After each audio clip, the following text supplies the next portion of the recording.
काल म्हणजेच 12 मे 2024 रोजी लोकसभा निवडणुकीच्या प्रचारासाठीचा शेवटचा रविवार असल्यामुळे महाविकास आघाडीसह महायुतीच्या पदाधिकाऱ्यांची मतदारांपर्यंत पोहोचण्यासाठीची धावपळ सुरू होती. प्रत्येक विभागात रॅली, बैठकांचे आयोजन केले जात होते. घरोघरी पत्रके वाटण्याचे कामही वेगाने सुरू होते. नवी मुंबईमध्ये 8 लाखांपेक्षा जास्त मतदार आहेत.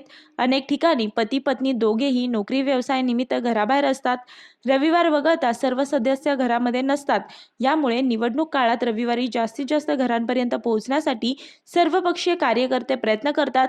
यावर्षी 12 मे हा प्रचाराचा शेवटचा रविवार असल्यामुळे सकाळपासून दोन्ही प्रमुख उमेदवारांच्या पदाधिकाऱ्यांची धावपळ सुरू होती. प्रत्येक सोसायटी आणि घरांमध्ये उमेदवाराच्या कामाचे आणि त्याच्या परिचयाचे पत्रक पोहोचवले जात होते. आतापर्यंत केलेली कामे आणि भविष्यात केलेल्या कामांचा जाहीरनामाही नागरिकांपर्यंत पोहोचवला जात होता.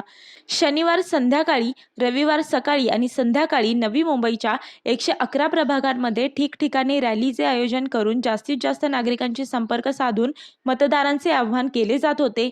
महाविकास आघाडीचे उमेदवार राजन विचारे यांच्या प्रचारासाठी कोपरखैरणे सेक्टर 15 ते 18च्या मैदानामध्ये सभेचे आयोजन केले होते.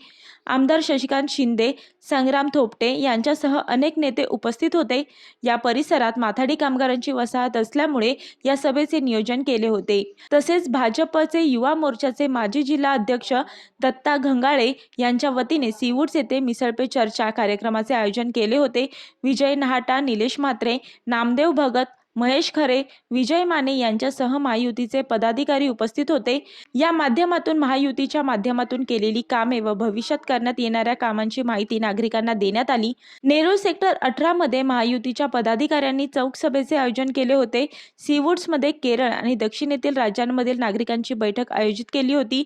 शहरातील विविध भागांमध्ये चौक सभा आयोजित केल्या होत्या. मी वर्षा काटेकर, योद्धा न्यूज, नवी मुंबई.